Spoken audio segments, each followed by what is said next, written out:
Reflections in Time is made possible in part by support from the UNO Alumni Association, fostering a legacy of alumni giving since 1913.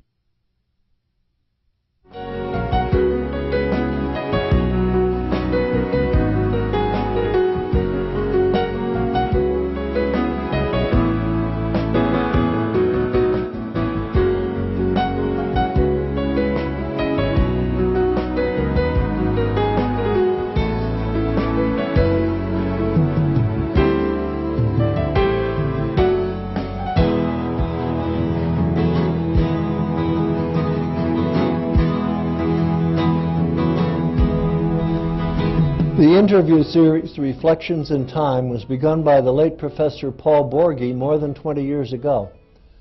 This new series continues Paul's work and is dedicated to his memory. My name is Jack Newton. I'm retired now, but I'm still active as a professor emeritus. I've been on the faculty of UN Omaha since 1960 and served for 20 years as Dean of the College of Arts and Sciences.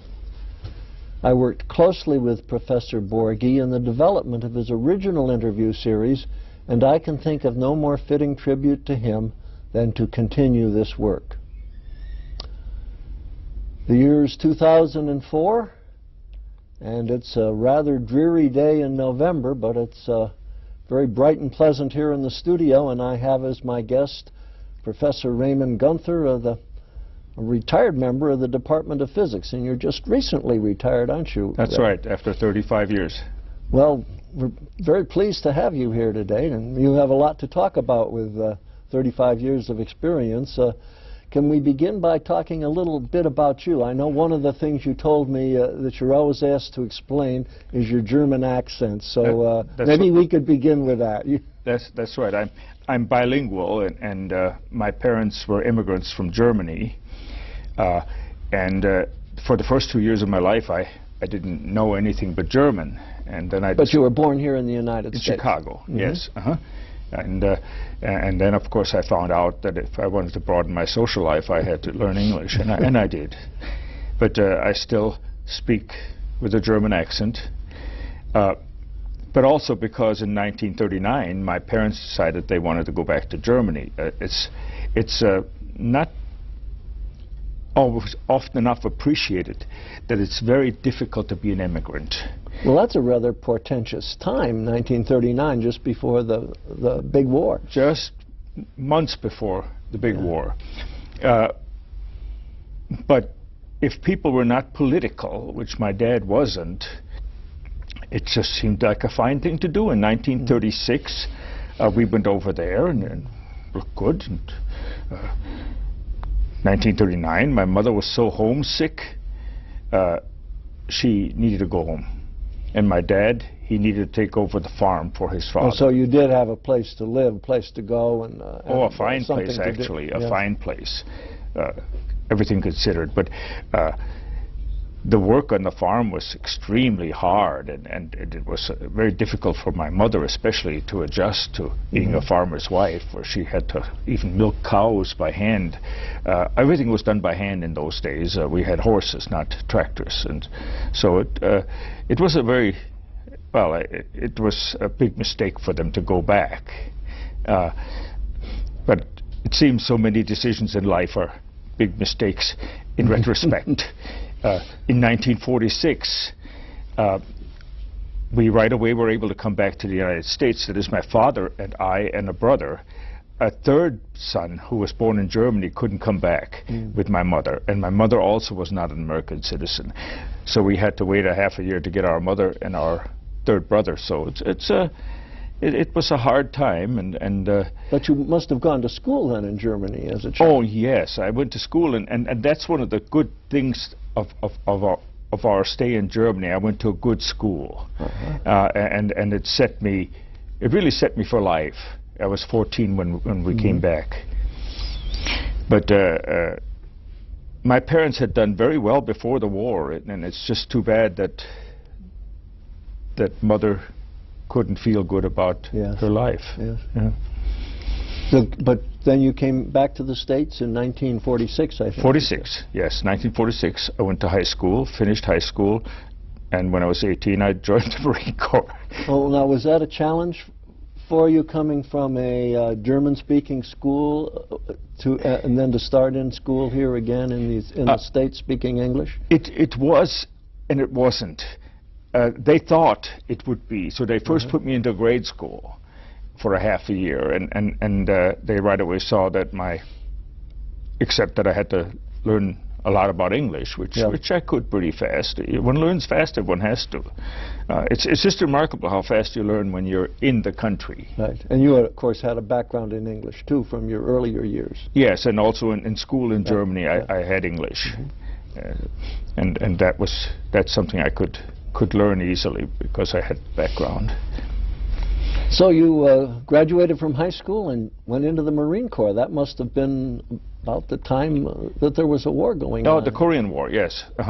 In those days, people who paid attention were very concerned about the so-called domino effect.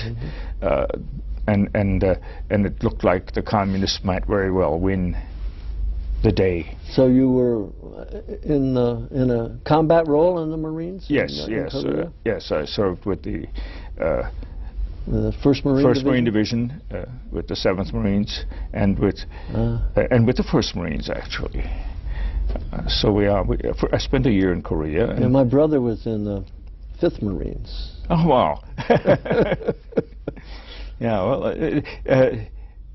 it wasn't all that good. It wasn't so bad either. It wasn't the part where we really took casualties. It was the last part of the war, which wasn't as bad as the first part. Yeah. So I didn't get hurt. So when you don't get hurt.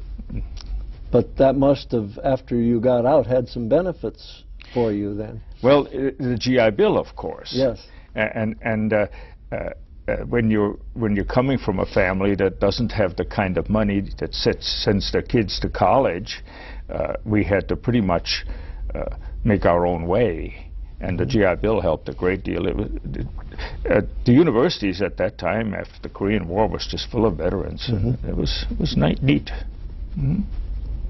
So where did you start out then, going to college? I went to University of Illinois Navy Pier. That's a division of the University of Illinois in Chicago. A two-year school it was, and it was inexpensive, obviously, and a good school. And I had all this time to read and think in the Marine Corps. I had a lot of time, but I didn't know what I wanted to study. I just wanted to study something meaningful, maybe something where you could change the world a little bit, maybe philosophy.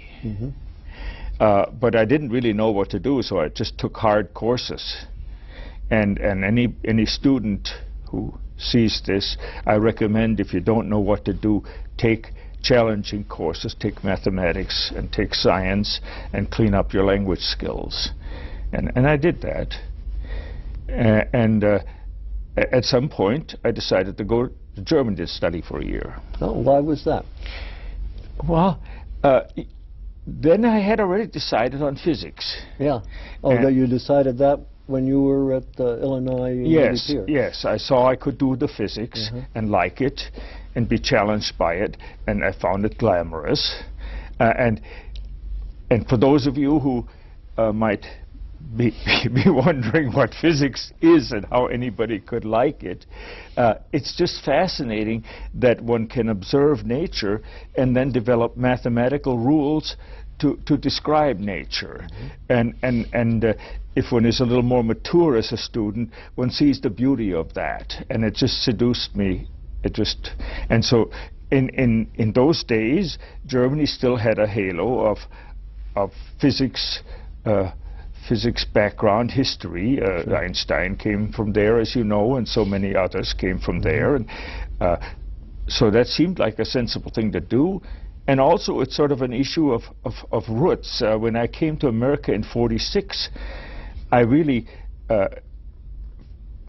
denied anything German as much as possible. I didn't like it. I didn't like what the things were found out about the war, and I didn't like I didn't like German things, and I needed to get back to that and find my roots, so to speak, sure. and I did, and it was wonderful actually. So where did you go to in Germany? Which university? The Technical University of Stuttgart is what it's called now.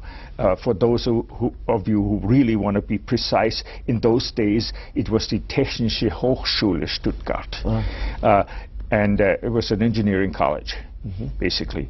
And I studied there for a year, and I met my wife, Linda, and I married her over there.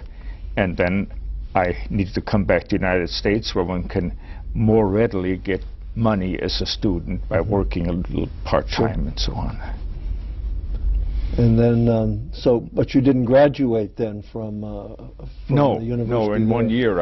I wasn't the kind of genius that graduates in 1 year. But I did take examinations, and I did have the experience of an entirely different school system, of an entirely different philosophy of education, which stood me in good stead in the future. And did the work you took there transfer back to the United States pretty well? Yes. In a funny fashion, I took 2 semesters of chemistry. One was qualitative and one was quantitative analysis, and I took that and transferred it, and also I transferred a course in physical chemistry. So I had a lot of chemistry because the Germans thought I didn't have enough chemistry and made me take some more, even though I didn't want to. It was probably good for you. Oh, it was very good for me. I then took some more chemistry after that. So physics majors like to be ambidextrous, so to speak. They like to try to know everything, and of course one can't, but one can try, and chemistry was a challenge, as was mathematics. We took a lot of mathematics. You're going to ask me, what did I do then? Yeah. Yep. So I went and finished up at Navy Pier, anything that I could get that humanities and things like that. I was able to take some tests in German and get credit for that too, so it wasn't a total waste.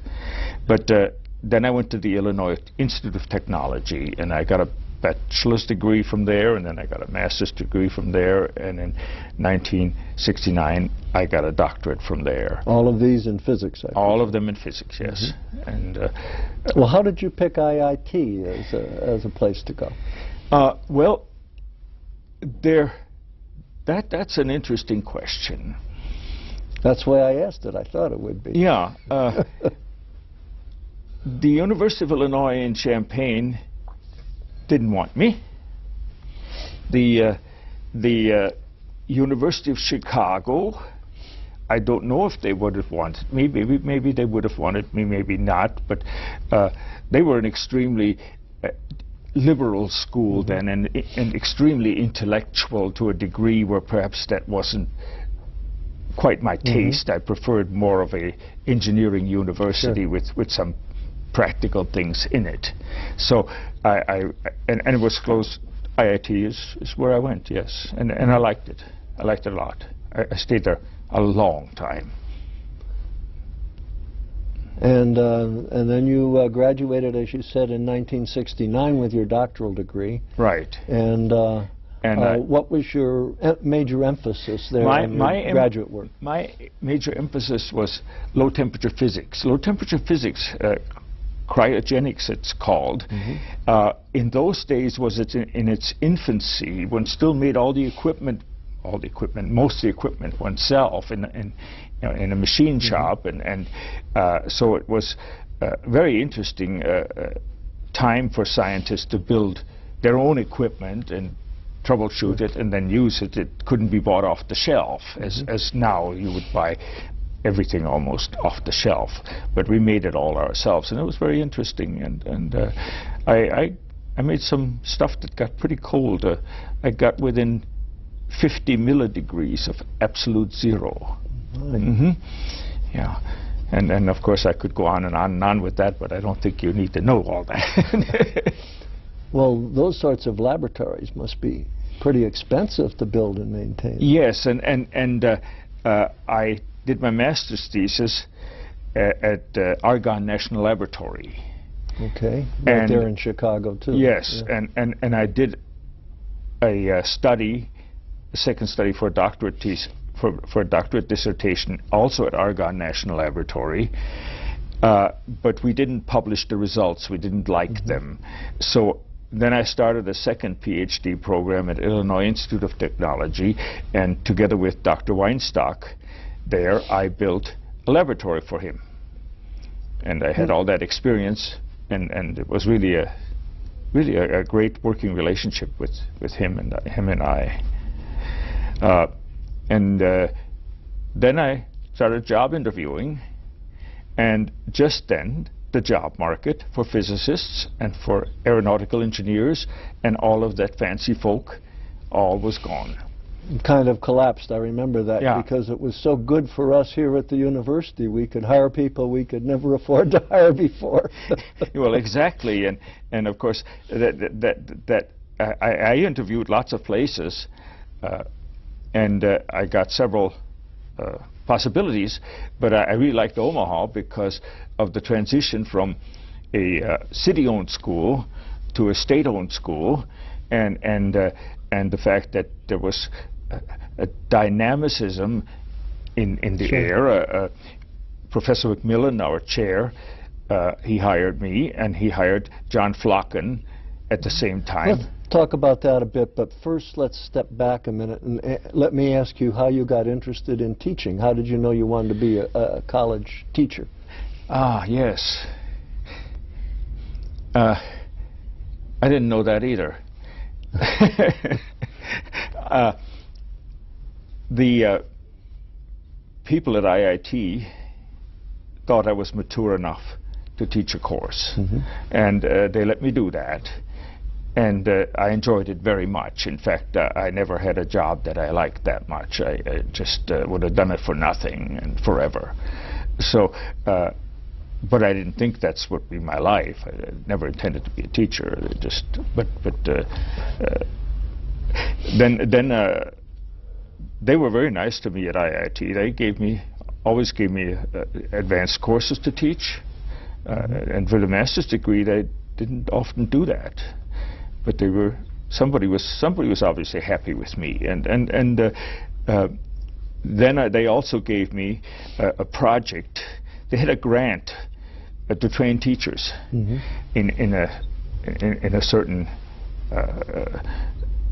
manner that was fashionable then, and so I gave courses on Saturday to the Chicago area teachers on these new methods of teaching physics. Okay, so now we know why you were interested in looking for a teaching job after you graduated. Yes, yes. Because it was something you liked doing. Yeah, well, I liked universities. I liked to study and have the time and frankly the flexibility that university life offers. It's a wonderful life. Well, you said you had a chance to be interviewed in a number of places. How did you decide on Omaha? Well, I think when you're young and interviewing, you are perhaps a little adventurous, and you want to see what this place is like. And I went to other places, and I'll tell you, other than I liked the people that I met in the department, I liked the surrounding of the university. People probably don't appreciate how important something like Elmwood and Memorial Park is to a community, but if that hadn't been here, I'm sure I wouldn't have come. So the place looking like a good place to raise a family, kind of a thing, made also a difference in my choice. The best possibilities anyway. I didn't want a big city. Big cities, and I've had enough of them. Okay, so you came to, I guess it was UNO then, because it had just become part of the state university system. Yes, and it had. Dr. Naylor was president, and Professor McMillan was our department chair. But it still had many of the trappings of the old Municipal University of Omaha, I presume. It was just a year or two yeah, from that. And it was an evolving thing. It had it had a lot of the old culture, and John Flocken and I, we were young men with more up-to-date ideas about curriculum. Well, you were different, though. Now, I've interviewed John Flocken in this series as well, and he was more of a theoretical physicist, where you're an experimental physicist. Right. Yeah. And for a while, I built a laboratory here, and I just found it was too difficult to work with. You wouldn't think that things like purchasing are important entities till you have to deal with them and find that there's so much work to persuade them to do what needs to be done that you don't want to do it anymore. And that's one example is just the change in attitude of purchasing, the change in attitude.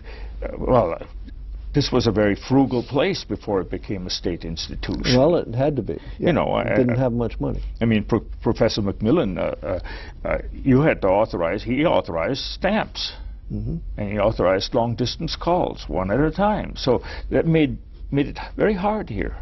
Okay. But that didn't stay long. Well, let's explore a little more some of your first impressions here. What did you think when you started teaching physics at UNO? Well, in some ways it wasn't any different than teaching at Illinois Institute of Technology. We just wanted to change the curriculum a little bit, and that was not hard for us to do. John Flocken and I and Dr. Kasher, who was at that time, didn't have his doctorate. John Flocken and I were the only ones that had doctorates then, and now everybody has them.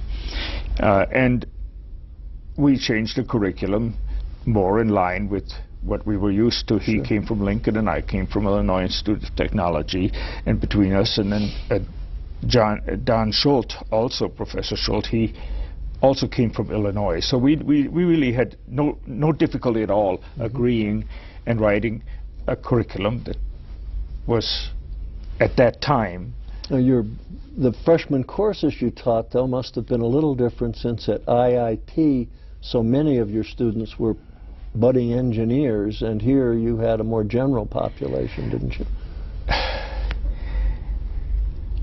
Well, the more general population here, if I taught the algebra-based physics, I went pretty good. And the calculus-based physics, I really saw no difference, which is what the engineers took here, and the scientists. So that was not a difference, really. I think UNO at that time didn't understand that it was a pretty good place. Most of the faculty had doctorates at that time, you know. It was just that they couldn't hire physicists. That's right. So, now, a physicist with doctorates, as you said, were kind of a phenomenon that began with you and Dr. Flocken. Yeah, and it was great. It was great. Yeah. Well, you said just a little bit of curricular stuff here. When I was an undergraduate, I remember a physics professor telling me at one time that you could take a physics course, but you really couldn't learn any physics unless you knew calculus. What do you think of that statement? Don't mean to put you on the spot here, Ray. But I took the calculus before I had the physics. I do think that calculus should be learned by those people that can learn it, and then you can learn a lot more physics in a much better way. Yeah. But so my professor was right. Well, sort of. But well, not everybody should be made to do this if they don't want to or if they can't. It's not... Well, not everybody needs to get a college degree either. Yeah, like that, you know. So I But I taught a lot of the calculus-based physics over the years. I like to do that. What was the campus like back then, physically? You were in this building where the TV studio is here now, with the old engineering building. Of course, now we've got a new one over there in the Exarban campus. Well, actually, the most wonderful thing happened when I came here. They didn't have an office in this engineering building. I had to go to Alwine Hall with the chemists. So the first department that I was in was the chemistry department, maybe for a half a year, maybe a little more. And so I got to know the chemists. And I got to know Dan Sullivan, who became a very good friend. And he's been interviewed in this series as well. So I'm not surprised. And then we came, so Alwine Hall existed, right, with the biology department, the chemistry department in it. That was brand new. It was built in 1968, so it was a brand new building. And the student center existed, and the administration was in the arts and science building, right, and where the administration is now was a library. Yes. And in the engineering building, I don't think the business college existed. Yes, it did, but it was in what was called the administration building. Right, as a building. Yes. Yeah. That's right. The business college building didn't exist. Right, and I think the education building existed, just brand new too. That would have been very, very new. I can't remember exactly when that was built, but it was after Alwine Hall. But it's that other side. It was side. early 70s, I think. When you live over here on this side of the campus, you don't get on the other side. That's so right. Much. And obviously that new library wasn't there. No, that's much later, right? So the campus sort of stopped here. But you mentioned being kind of having your office in Alwine Hall. What happened, of course, was, and I'm sure you're familiar with it, was that right after this became part of the state university system, we had this huge influx of students, like a 25% increase in the size of the student body. And that meant you had to hire a whole lot of new professors. You were one of them.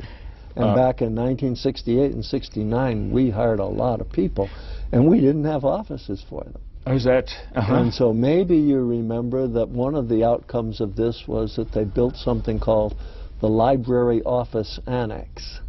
Which is where the registrar's office is now, and it was kind of filling in one of the corners of that building, and it was built very cheaply, like for $110,000. They built this, and they had nothing but offices in it, and they started moving people, probably not from your departments, the science departments, but from social sciences and humanities. A lot of people were pushed into that office annex because that's where we had office space. But still, for a year or so, we didn't have office space, so people doubled up and moved in with others. Yeah, I didn't feel that at all. I just was pushed into places. I always had a nice office. Yeah. Well, that was, you were very fortunate in a way, because they were just moving into a new building, and so they had more space. Chemistry had more space than a lot of the other departments did, because they had planned on it, and and they hadn't hired the people yet, and so they had the office space that they could afford to lend to other departments for a while. Anyway, I was fortunate because I made some very good friends by living up there for a half a year or whatever it was. Yeah, that would have been a good experience. I've often thought that mixing up people from similar but preferably related disciplines is always a helpful thing to do. Well, I taught at a junior college in Chicago when I was a graduate student, and we were in a trailer with artists and English teachers and scientists. That was probably good for you, too. It was wonderful. It was wonderful. Yes. It makes for very stimulating conversations sometimes, doesn't it? I think the best experience I had here along those lines was that in those days, you maybe remember the student center over there still had a faculty dining area. Yes, the lunch bunch. Right, and you'd sit down at a big table, and people would join you, and I made fast friends that way, from many different disciplines. I enjoyed the luncheons always. Yeah. As I enjoyed breakfast, I used to like to go and have a cup of coffee in the morning and a roll. Yeah, who was in that group? This was a regular group of people that met. Many came in, yeah. But over these many years, all these guys that were hired, guys and gals that were hired in 1969 and 70, we were all sort of the same generation kinds, and it changed over the years. When I first came, I used to have coffee with Elroy Steele. Remember Elroy Steele? Economics, of course. Yes, chairman of economics. Fascinating man. Roger Sharp sometimes came to coffee. From the biology department. From the biology department. Gordon Becker sometimes came from your department. Orv Menard from political science. Later Margaret Gessman would come. More frequently. She was, at that time when she started to come, she was Dean of Graduate Studies. Oh, okay. And Harold Davis, Dean of Engineering, used to come. And because we had such a hodgepodge of faculty and staff and administrators, one could discuss all kinds of issues, university-related, and get the word up to Del Weber through. So it was a politically meaningful enterprise. And Harold Davis was a very good friend of our Chancellor Del Weber, and so one had an informal line of communication, which I thought was just marvelous, that everybody knew what was going on. Speaking of administration, you had a little stint of that for a while as department chair, didn't you? Yes. What years were that? From 1987 to 1994. So that was a fairly long time. 7 years, yes. What were the big challenges of that job? Well, it was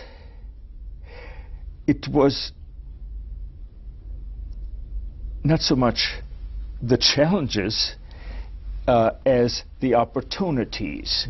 It just so happened that at that time our department moved from engineering into the Durham Science Center. And that involved not just moving in, it involved helping with the design of the building, didn't it?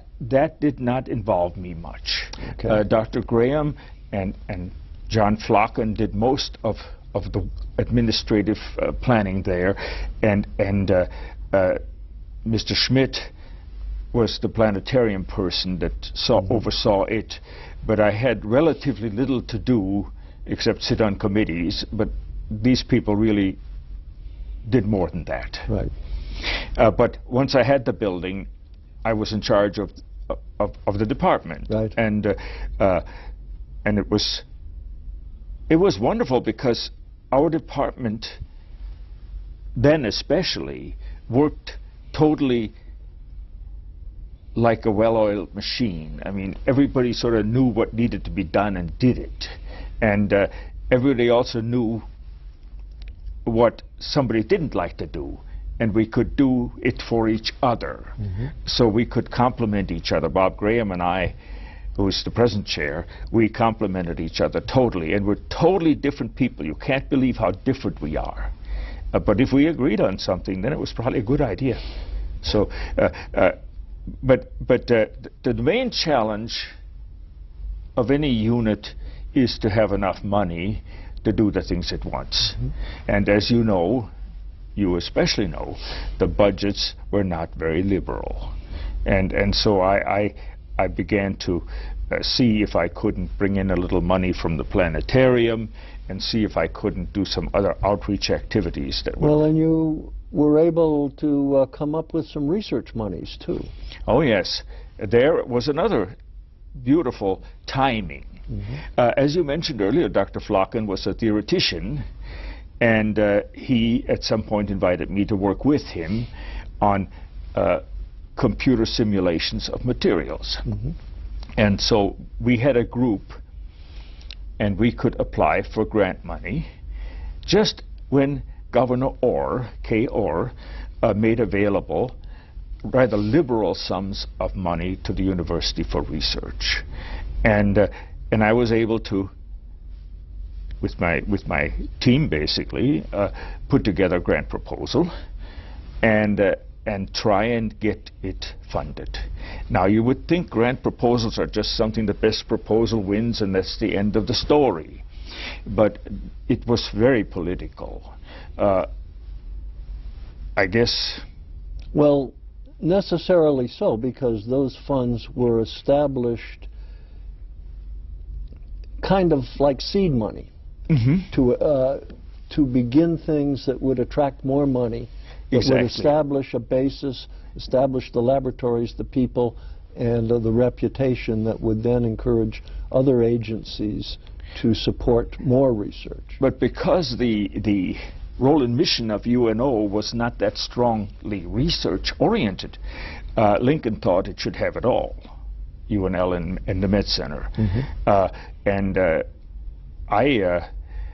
I went down to see the provost, Lee Jones at that time, together with Dean Gessman, who was Dean of Graduate Studies, and with Otto Bauer, who is our Vice Chancellor of Academic Affairs. The three of us went down there to lobby for our program. And you can't believe it, but our administrators got into a shouting match with the top executives of our university. I had to moderate it. Can you believe that? But I'm forever grateful. Did your Marine Corps training help in that? Or?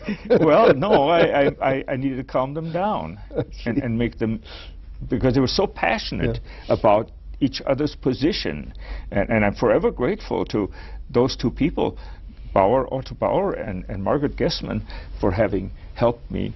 But you had Dr. Hardy from Lincoln on your side too, didn't you? Definitely, definitely. And I had other Lincoln professors who were willing to support our project, and we had always a very good working relationship with a number of... So this is how the materials science group in your department got... That's how we really got in when we had that kind of funding. Before we just got some little monies from John Hardy in Lincoln to do some work for him. Could you maybe in a couple of sentences, if this isn't asking too much of you, and in layman's terms, tell me what materials science is?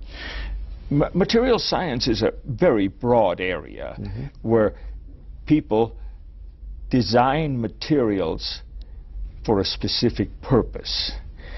It's a very applied science. A material scientist is almost an engineer. He engineers substances.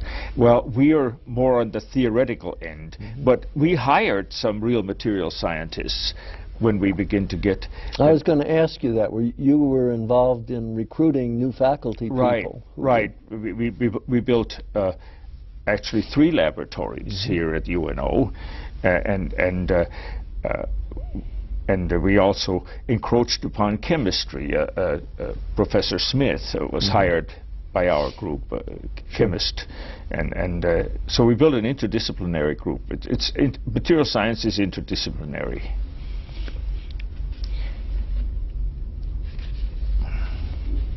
I'm supposed to smile now. You're doing very well. I was just going to elaborate, or ask you to elaborate very briefly by giving us an example that most of our listeners might be familiar with of some advance in material science that affects everybody's, affects everyday life. Well, yeah. I was trying to think of one myself, but then I thought, well, you do a much better job than I would. Well, the whole semiconductor industry, you make materials that behave a certain way electrically, and then you make them smaller and smaller and smaller, and then they make these chips and so on.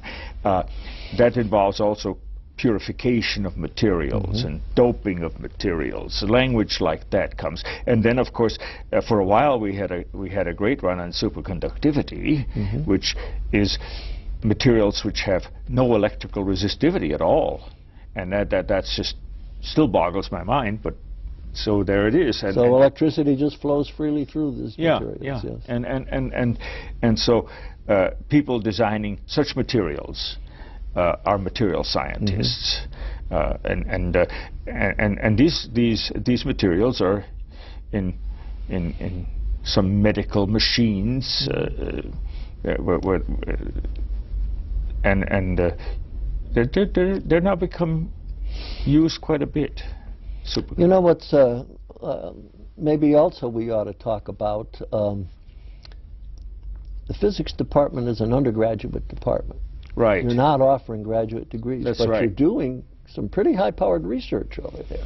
Yeah. How do you manage that? You usually think of this sort of research going on in graduate departments, where you've got graduate students, you know, who will be working in the lab with you. We have used undergraduates to some extent, but we've hired postdoctorate associates, and we've on occasion have had students from UNL that were doing work for us or with us. So we've sort of had a very good relationship with UNL, and that's what helped us. But in the end, the trick was to keep it going, and the seed money ran out from the Nebraska Research Initiative that Kay Orr had started. Sure. That seed money ran out, and fortunately, the young professors, Professor May and Professor Smith, were able to put together grants and get funded from other sources. So and John Hardy, even though he's retired, and John Flocken, even though he's retired, are still helping keep the thing going. But I think we've reached a place where it just keeps going. Good. Good. Yeah, I've always thought that was interesting, that you could do this with an undergraduate department. It just it proves something to me about faculty dedication and things of that we sort. would have been interested in graduate programs in physics, but there was a time when the job market in physics was not so good. In fact, even in the placing our undergraduates when they graduate was a concern that we addressed several times in different ways. People should know that traditionally our physics major was geared towards training people that are going to get doctorates to do research in physics, and a third do get doctorates, not necessarily in physics, but they go on. They're very good students. But the other 2/3 we have to worry about, that find out that they're not going to go for a doctorate, and those people we try to counsel into taking some additional courses which will make them more employable. And so we have built into our program suggestions for taking 20 hours of engineering or other disciplines, medical things. Does that work out pretty well with the engineering college? Are they cooperative in that? That has worked out very well.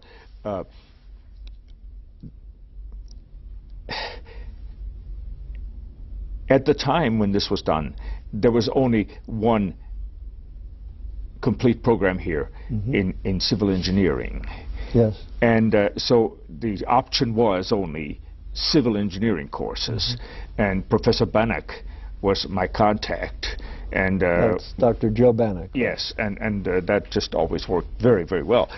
Now we have many, many more options. You know, we have now computer and communications engineering. We have architectural engineering.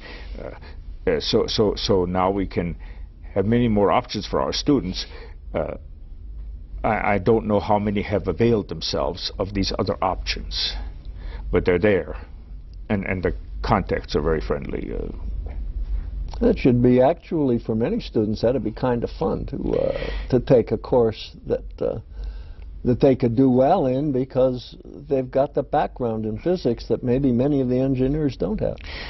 Yeah, we just have to give them some versatility so that when they go looking for a job, somebody is interested in them more than in someone else. It's perhaps also not known so much that many of the physicists are double majors. Many have been math majors and physics majors, and more recently they'd be computer science majors and physics majors, and of course then it'd be very, very employable if they took a strong computer background. But time is changing all the time. What is marketable 10 years ago, you need something new now. Do you get many of your students at all who are in physics? I know they do in chemistry, but do you get many in physics who are interested in pre-professional programs like pre-medicine or pre-law? Not many, but yes. Should think that would be good preparation for that too. Yeah, they score high on those tests that they need to score in, and yeah. And certainly in fields like well, something like patent law, you could very well use this more high-powered scientific approach than you'd get in many any of these things where you can marry another discipline with the physics. That is a good idea if the person doesn't intend to become a research physicist. Let's go back and talk a little bit more about the changes that you've seen over the years here on the campus. You've told us what it was like when you came here. You've told us a little bit about some of the emerging differences when you moved into the Durham Science Center. What's it like now? And well, I'll just turn it over to you and let you tell me anything you want to about it. Well, now, you know, we've got all these buildings that were built, and I suppose that's been enumerated over and over again, the new library and the Durham Science Center and those things. But I just have a feeling that the faculty has become much more professional about their research. I think we have much more research-oriented faculty than we had, and I think they're still pretty good at teaching orientation. In my department, one of the things we've began to push is outreach, where we go into the where we have school children of all ages. Let's talk about that, because I know that's one of the things you've been interested in for a long time, is improving improving science education in the schools. Let's tell me a little bit about that. My own interest is the high schools, and there I have tried, and I've always run into brick walls with my projects, till maybe 8 years ago. I went over to John Langen's office. He was head of teacher education, and said, why don't we join? Why don't we get scientists and education teachers together and see if we can't do something together?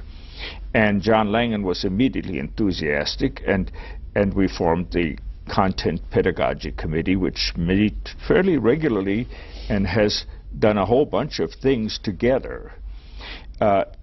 However, there is still a problem with all the goodwill that these people bring to the table. Sure. There is a difference in philosophy between a scientist and a person in the College of Education who trains teachers, including teachers of science. They want to emphasize the pedagogy, and we want to emphasize the content, and of course the truth lies somewhere in between. So John Wilson of Benson, Dr. John Wilson of Benson, and we decided that we're going to want to teach a course on the teaching of high school physics. And so we team taught a course 3 times. We went through a high school physics book in the summer, and had high school physics teachers go through the book with us. And that was offered 3 times. Once it was sponsored by Project Banneker, which was Carol Mitchell of the College of Education, was the grant principal investigator. Then it was sponsored by the Coordinating Commission on Higher Education. And then it was sponsored by Omaha Board of Education this last time around. So we've been able to reach at least a few of the high school teachers that needed to be brought into some additional training. I remember there was a time, maybe it's more years ago than that, when National Science Foundation used to do a lot of sponsoring of special courses and stuff for high school teachers. Yes, and remember, when I was in Chicago, they gave me this job to disseminate the information. Well, there's a long time ago. Yeah, well, but it didn't stop then. Yeah. When I came here, I know Professor McMillan gave a course for veterans, and Dr. Kasher gave a course for Indians on Indian reservations, and there were, I think, also some courses for minorities given here at that time, and then it stopped. Stopped for 20 years. So I've been able to, in a little way, impact that thing, but one of the things that maybe many of our listeners don't think about is that when you talk about the physics department, you talk about, and we've talked about mainly training engineers and physics majors, but you have a much broader mission than that. You have all of these students, arts and science students particularly, who are required to have a certain amount of science education included in their degree program. And you teach the physics courses for all of them. That's right, and astronomy courses too. And that's a lot of students. I mean, that might very well be the biggest number of students who take courses in your department. Oh, by far. Yes. By far. The people who take the engineering introductory courses are way fewer than the others. But we just opened up an extra section of engineering because the engineering college here and in the Peter Kiewit Institute has been growing rapidly. Yes. And so that component is now well, but yeah, we basically justify our existence on the basis of the liberal arts students providing general education science courses. Right. And that's a good thing. The more our students get that, the better off they should all do it. Yes. I agree thoroughly. We're getting on towards the close of our hour here, amazing as that may seem. Already. I want to give you a chance to say anything you want to. I know you've met a lot of people here. We've discussed a lot of names of people that you've met. You've had a lot of students, I know. You've got all kinds of outside activities. I know that you've been doing some mountaineering and things of that sort. What do you want to talk about for the last few minutes here? Well, I have to talk about one thing for sure. I'd like to acknowledge the help that my wife has been, my wife Linda, in my career. When I was a student, she worked and earned money, and when I was a young faculty member, she worked one time at the Nebraska Furniture Mart and at other jobs and helped the family. And I think it would not have gone so well if she had not been such a good partner in this enterprise. Now, I have done a number of things to keep sane. One of the things I like to do is go hiking. I like to go backpacking.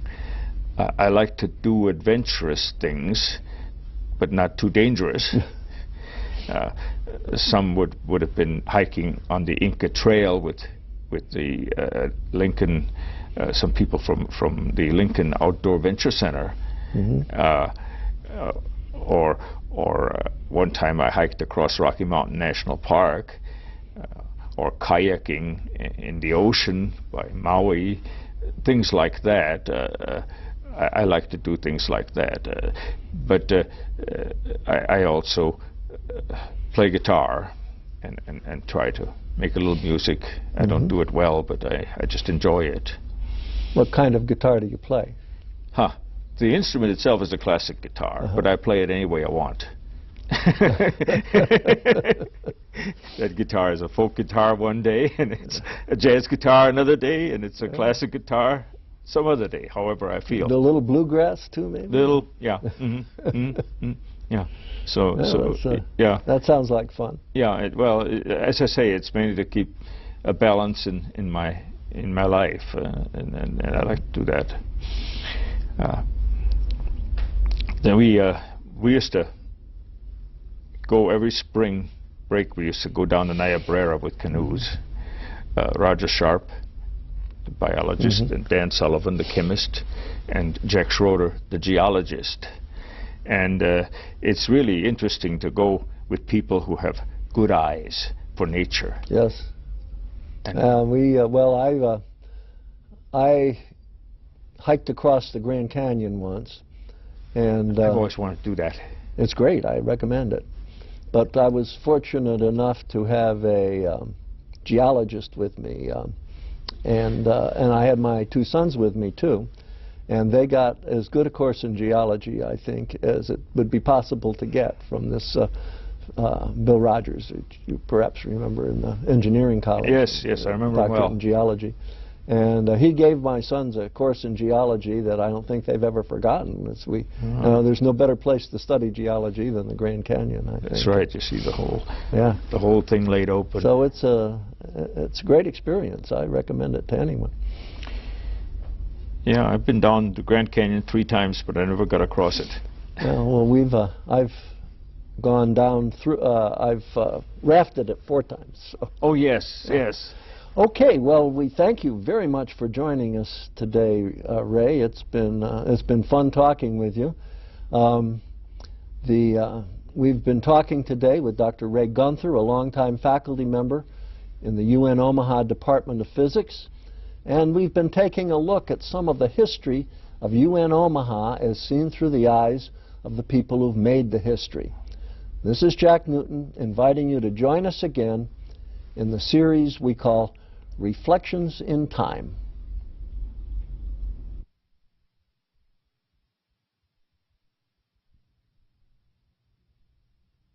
Reflections in Time is made possible in part by support from the UNO Alumni Association, fostering a legacy of alumni giving since 1913.